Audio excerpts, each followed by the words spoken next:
I was at my room when my sister's ex came in. No knock, no warning, just the sound of my door clicking shut behind him.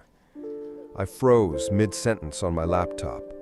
We hadn't seen him in over a year, not since he vanished one night without explanation.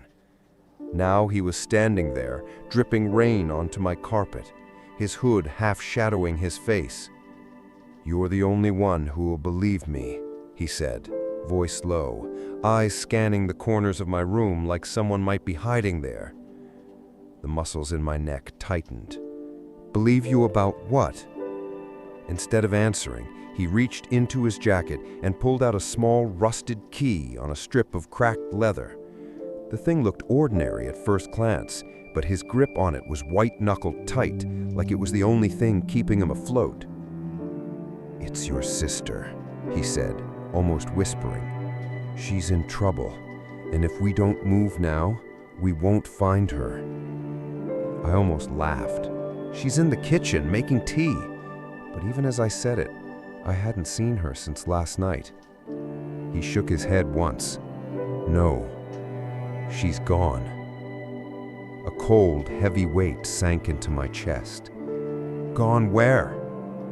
"Taken by people you don't want knowing your name." Before I could demand answers, he moved to the far corner of my room, crouched, and pressed the key against the floor. With a dull clunk, a square section of the boards lifted, something I never knew existed. A hatch. Beneath it, narrow stairs fell away into shadow. "You're coming or not?" he asked. Every instinct told me not to, but I followed him down. The air grew colder, heavy with the smell of damp stone and something metallic. At the bottom, my phone's flashlight cut across a tunnel of crumbling brick. My sneakers scraped against gritty concrete. We moved fast, his pace steady like he'd been down here before. At the far end, an orange glow flickered, an unsteady bulb swaying above a steel door. From the other side came faint voices, muffled but urgent. He pressed the key in my hand. "You open it. If they hear me, they'll know."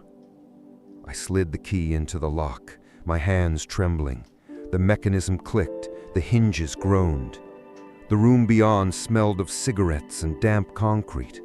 Two men sat with their backs to us, talking in low tones. A second door stood at the far end. We crept toward it, each step like thunder in my ears. I pressed my ear to the wood, heard breathing. I eased it open. My sister sat on the floor, wrists bound with plastic zip ties, her hoodie streaked with grime. Her eyes went wide when she saw me. Her ex slipped in beside me, pulled a folding knife from his pocket, and sliced the ties in one motion. A chair scraped sharply in the other room. "Go!" he hissed. We bolted. Shouts rang out. Heavy footsteps pounded behind us. I felt my lungs tearing as we hit the stairs. A hand caught my ankle. I kicked hard, connecting with bone. The grip fell away. We exploded back into my room, slamming the hatch shut. My dresser groaned as we shoved it over. "They'll be back," my sister said between breaths. Her ex glanced out the window, scanning the street. "They're private contractors. Rich client. No rules. Your sister has something they want." "I didn't steal anything. It was lying in the street." He stared at her. "No, it was planted for a courier, and you got there first." She reached into her hoodie, pulled out a matte black USB drive, and placed it on my desk. "They called it a key, not for doors.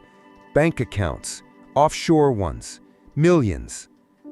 Before I could speak, headlights washed across the wall. A car slowed outside. Her ex held the lamp. "They found us." We slipped out the window into the wet grass, cutting through the side yard. Shouts erupted. We hit a sagging section of the neighbor's fence and squeezed through, mud soaking my jeans. At the next street corner, he stopped. "Split up. Too many together as a target. Meet me at the bus station in an hour." The bus station was nearly empty, lit by flickering fluorescence. Rain dripped from the awning in uneven rhythm. My sister and I sat on a cold bench, hoods low. He arrived late, scanning the lot before approaching. "Tell me you didn't bring it here." She pulled the drive from her pocket. "We can't keep running. This needs to end." He handed her a prepaid envelope. "This goes to a journalist I trust. Once it's in their hands, it's not our problem anymore." Tires screeched. A black SUV swung into the lot. 2 men got out, moving fast. I didn't think. I just grabbed the drive and ran behind a row of buses. My breath was ragged, heart hammering. I spotted a red mailbox bolted to the ticket booth wall. One of the men saw me. I jammed the drive into the envelope, shoved it into the slot, and heard it clatter inside. By the time they reached me, my hands were empty. They searched me, found nothing. My sister and her ex were gone. The men walked away, but I knew it wasn't over. By morning, someone would open that envelope, and when they did, everything my sister stumbled into, the names, the accounts, the proof, wouldn't be in the shadows anymore. And the people hunting us would have nowhere to hide.